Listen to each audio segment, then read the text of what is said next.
Comedy, romance এবং ফ্যান্টাসিতে ভরা Goblin ড্রামাটির 7 নম্বর episode explain করব আজকে।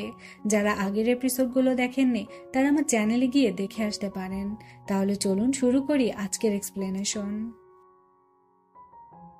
এপিসোডের শুরুতে দেখানো হয় গবলিন যখন বুঝতে পারে আপাতত সে মরছে না, তখন সে সেখান থেকে তার বাড়িতে ফিরে আসে। এদিকে বাড়িতে রিপার ডিওকে সান্ত্বনা দিচ্ছিল যে তোমার আঙ্কেল আর ফিরে আসবে না। ডিওক এটা শুনে খুবই কান্না করতে থাকে। সে বলে, আমার ক্রেডিট কার্ড চাই না আঙ্কেল, প্লিজ তুমি ফিরে আসো। তখনই সেখানে গবলিন ফিরে আসে আর বলে, দাও তোমার ক্রেডিট কার্ডটা ফেরত দাও। এছাড়া সে রিপারকেও বাড়ির দলিল ফেরত দিতে বলে এবং জিয়ন্তাককে যা যা দিয়েছে সেগুলো তাকে ফিরিয়ে দিতে বলে। জিয়ন্তাক বলে, মিস্টার, তোমাকে আমি অনেক ভালোবাসি। গবলিন বলে, এসবে কোনো কাজ হবে না, ওগুলো ফেরত দাও। তখন জিয়ন্তাকের এ কথা শুনে রিপারও গবলিনকে বলে, আমিও তোমাকে অনেক ভালোবাসি। পরের সিনে গবলিন চেয়ারম্যানের কাছে গিয়ে বলে, আপনি কি ছবিটা পুড়িয়ে ফেলেছেন? চেয়ারম্যান জানায়, না, আমি সেটা করিনি, সকালে ডিওককে দিয়ে ওটা আপনার কাছে পাঠিয়ে দিব। সে তখন গবলিনকে অনুরোধ করে যে কত মানুষ তো আপনার সাহায্যে নতুন জীবন ফিরে পেয়েছে, তাই এসব মরার চিন্তা বাদ দিয়ে তাদের জন্য হলেও বেঁচে থাকলে কি হয় না। এদিকে রিপার জিয়ন্তাককে ডেকে জানতে চায় সেখানে তখন কি হয়েছিল, বলো আমাকে। জিয়ন্তাক তাকে সবকিছু খুলে বলে, এমনকি সে এটাও বলে, শেষমেশ আমি ওকে কিস পর্যন্ত করেছি, তবু আমি তলোয়ারটা ধরতে পারিনি। তখন সেখানে গবলিন এসে জিয়ন্তাকের কথাটা শুনে ফেলে। সে তো খুবই লজ্জা পেয়ে যায় এবং জিয়ন্তাককে বকতে থাকে। জিয়ন্তাক বলে, তুমি হয়তো এত বছরে অনেক মেয়েকেই কিস করেছো, কিন্তু ওইটা আমার প্রথম কিস ছিল। গবলিন বলে, তাহলে তোমার কিস ফেরত নিয়ে যাও। এই নিয়ে তারা ঝগড়া করে সেখান থেকে চলে যায়।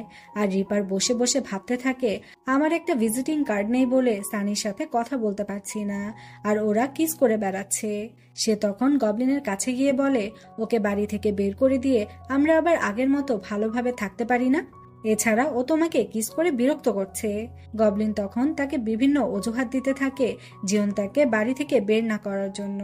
মানে রিপারের সামনে সে এমন ভাব করে যেন জিয়ন্তাক এখান থেকে চলে গেলে সেও বাঁচে, কিন্তু মনে মনে কিন্তু সে জিয়ন্তাককে পছন্দ করে। আর জিয়ন্তাক তলোয়ার বের করতে না পারায় সে অনেক বেশি খুশি হয়েছে, কারণ সে তার সাথে আরো কিছুটা সময় থাকতে পারবে। যাই হোক, পরের দিন থেকে জিয়ন্তাকের ফাইনাল পরীক্ষা শুরু হয় আর গবলিন যায় তাকে স্কুলে দিয়ে আসতে। এখানে জিয়ন্তাক গবলিনের ওপর খুবই রেগেছিল, কারণ গবলিন তার দেওয়া জিনিসপত্রগুলো ফেরত নিয়েছে। তো রাস্তায় গবলিন তার রাগ ভাঙাতে তার মাথায় হাত বোলাতে থাকে, আর এভাবে তারা দুজন ইমোশনাল হয়ে অনেকটা সময় পার করে দেয়।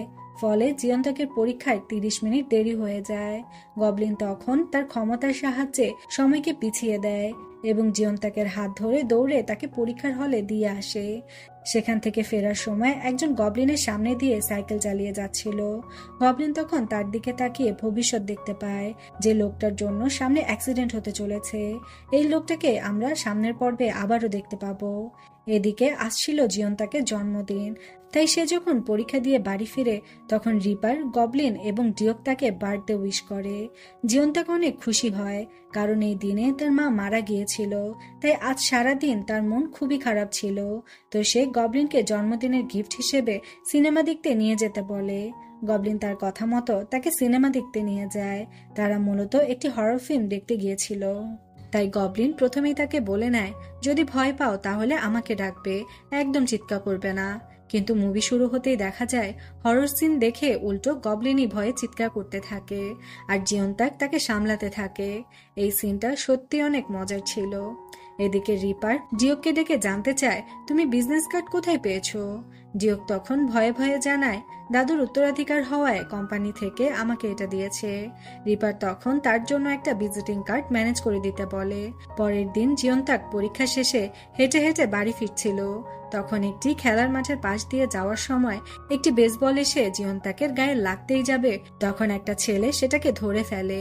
এরপর জিয়ন্তাক আর ছেলেটি কথা বললে আমরা বুঝতে পারি এই ছেলেটিকে জিয়ন্তাক ছোটবেলায় পছন্দ করত। ছেলেটির নাম তেহি। অনেকদিন পর দুজনের দেখা হওয়ায় তারা হাসাহাসি করে গল্প করতে থাকে, যেটা দূর থেকে গবলিন দেখে ফেলে। আসলে গতকাল সিনেমা হলের ওই কাণ্ডের জন্য সে একটি ফুলের তোড়া নিয়ে এসেছিল তার মন ভালো করতে, কিন্তু দূর থেকে অন্য ছেলের সাথে এরকম হাসাহাসি করে গল্প করতে দেখে সে অনেক জেলাস হয়। সে তখন জিয়ন্তাকের 29 বছরের সেই ভবিষ্যৎ দেখার কথা ভাবে। সে ভাবে এই ছেলের সাথেই হয়তো ও ভবিষ্যতে কানাডার সেই রেস্টুরেন্টে যাবে। এরপর গবলিন রাগ করে বাড়িতে চলে আসে। বাড়িতে এসে সে ডিওককে বলে, সেদিন ছেলেটাকে পিয়ানো বাজাতে দিলে আজ এমন দিন দেখতে হতো না। এই কথাটার অর্থ এখন না বুঝলেও একটু পরেই ভালোভাবে বুঝতে পারবো।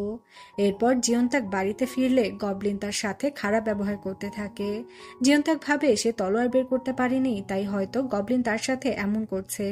কিন্তু গবলিন কেন এমন করছে সেটা তো আমরা জানি। এখানে কথায় কথায় জিয়ন্তাক বলে, তুমি আমার সাথে খারাপ ব্যবহার করো, সমস্যা নেই। আমার প্রথম প্রেমের সাথে দেখা হয়েছে, ও তোমার থেকে অনেক ভালো এবং ও খুব ভালো বেসবলও খেলে। গবলিন বলে, তুমি কি আমার খেলা দেখেছো? আমার খেলা দেখলে তাক লেগে যাবে তোমার। পরের দিন গবলিন তেহির সাথে দেখা করতে যায়। সেখানে তার সাথে দেখা করলে তেহি গবলিনকে চিনতে পারে। তখন ফ্ল্যাশব্যাকে দেখানো হয় ছোটবেলায় তেহি ও গবলিন একটি মাঠে বেসবল প্র্যাকটিস করছিল। তেহি তখন ছোট ছিল, কিন্তু গবলিন দেখতে ছিল এখনকার মতোই।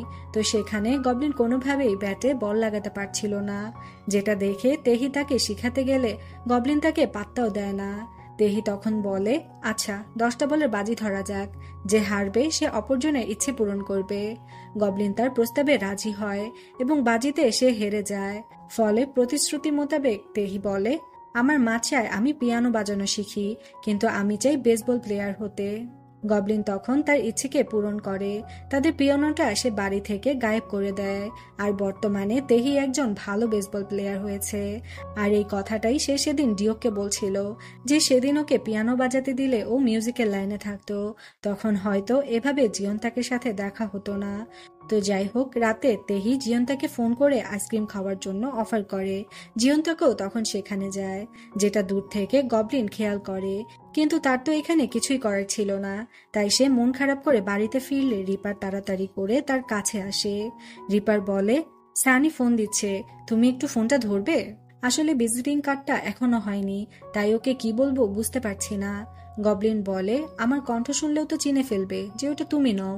রিপার বলে, তাহলে হারানো আত্মাকে দিয়েই ওর সাথে কথা বলাতে হবে। গবলিন বলে, সেটাও হয়তো পারবে না, কারণ সে এখন আইসক্রিমের দোকানে বসে হাহাহিহি করছে। রিপার তখন সোজা চলে যায় জিয়ন্তাকের কাছে আর ফোন রিসিভ করে সানির সাথে কথা বলতে বলে। এখানে তেহি রিপারকে দেখে জিজ্ঞেস করে, কে উনি, তোমার বাবা নাকি? রিপার তখন তার দিকে ভয়ঙ্করভাবে তাকিয়ে বলে, তুমি অনেক বেশি কথা বলো, নাম কি তোমার? জিয়ন্তাক তখন তেহিকে রিপারের দিকে তাকাতে মানা করে এবং রিপারের ফোন নিয়ে বাইরে চলে যায় সানির সাথে কথা বলতে। তো কল রিসিভ করে মেয়ের কণ্ঠ শুনে সানি যেন ভুল না বুঝতে পারে এটা ভেবে জিয়ন্তাক বলে, স্যার এখন ফোনের কাছে নেই, আমি ওনার সহকারী বলছি। সানি তখন বলে, তোমার স্যার আসলে বলে দিবে কাল দুপুর 1টায় যেন আমার সাথে দেখা করে, না হলে আমি ওকে মেরেই ফেলবো। এরপর রিপার সেখানে এসে সানি কি বলল সেটা জিয়ন্তাকের কাছ থেকে জেনে নেয় এবং এটাও জেনে নেয় দেখা করলে মেয়েরা ছেলেদের কি কি ধরনের প্রশ্ন করতে পারে। পরের দিন রিপার সানির সাথে দেখা করতে গেলে সানি যখন তাকে জিজ্ঞেস করে কেমন আছো, তখন রিপার গড়গড় করে তার জন্ম তারিখ, রক্তের গ্রুপ, নিজের কোনো বাড়ি আছে কিনা, গাড়ি আছে কিনা, এই সব কিছু বলতে থাকে। সানি সব শুনে বলে, ভারী অদ্ভুত লোক তো তুমি। যাই হোক, আমার ফোন ধরছিলে না কেন? রিপার বলে, ভেবেছিলাম ভিজিটিং কার্ড ছাড়া তুমি কাউকে পছন্দ করবে না। আচ্ছা, তোমার কি ভিজিটিং কার্ড আছে? সানি বলে, আমার পুরো মুখটাই একটা ভিজিটিং কার্ড, ভালো করে দেখে নাও। রিপার বলে, যদি এরকম একটা ভিজিটিং কার্ড পেতাম। এছাড়াও সে সানিকে আরো অনেক রোমান্টিক রোমান্টিক কথা বলে। এরপর দেখা যায় সন্ধ্যায় ডিওক আসে গবলিনের কাছে সেই ছবিটি ফেরত দিতে, যেটা গবলিন চেয়ারম্যানকে দিয়েছিল। কিন্তু বাড়িতে তখন গবলিন ছিল না, ছিল রিপার। রিপার ডিওককে ডেকে বলে, কি দিতে এসেছো, এদিকে আনো দেখি। ডিওক বলে, জানি না এটা কি, তবে এটা আঙ্কেলকে দিলে দাদু আমাকে অনেক টাকা দিবে। রিপার তখন বলে, আচ্ছা, ও আমাকে দিয়েছিল বাড়ির দলিল আর তোমাকে ক্রেডিট কার্ড, তাহলে তোমার দাদুকে নিশ্চয়ই এর থেকেও দামি কিছু দিয়েছিল। তারা তখন সেই ছবিটি খোলে। রিপার ছবিটি দেখে এক দৃষ্টিতে তাকিয়ে থাকে এবং তার চোখ দিয়ে পানি পড়তে থাকে, এমনকি সে অনেক কষ্টও পায়।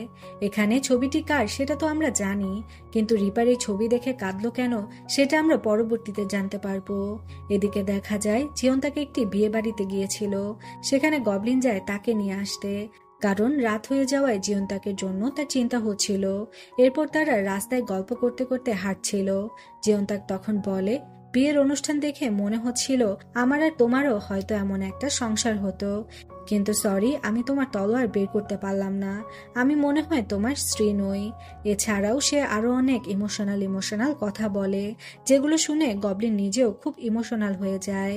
সে তখন জিয়ন্তাকে জড়িয়ে ধরে আর বলে, ঠিক আছে, তোমাকে আর কষ্ট দিব না। তখন হঠাৎই দেখা যায় গবলিনের বুকে ভীষণ ব্যথা শুরু হয়।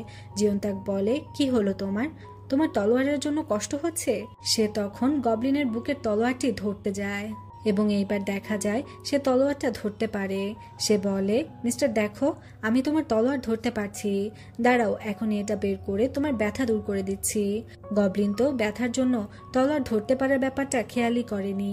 যতক্ষণে তার খেয়াল হয় ততক্ষণে জিয়ন্তাক তার তলোয়ার বের করার প্রস্তুতি নিয়ে ফেলেছে। সে তখন তলোয়ারটি বের করে টান দিলে সেটা অল্প একটু বেরিয়ে আসে, মানে বোঝাই যাচ্ছে এবার নিশ্চিতভাবেই সে তলোয়ারটা বের করতে পারবে। তো গবলিন কি তাহলে এবার মারা যেতে চলেছে, নাকি এখানে অন্য কিছু হবে? এরকম প্রশ্ন রেখে 7 নম্বর এপিসোডটিও এখানে শেষ হয়ে যায়। আজকের এপিসোডটি কেমন লেগেছে কমেন্ট করে জানাতে ভুলবেন না। যদি ভালো লাগে তাহলে অবশ্যই একটি লাইক করবেন এবং পরবর্তী এপিসোডগুলো দেখার জন্য অবশ্যই আমার চ্যানেলটি সাবস্ক্রাইব করবেন।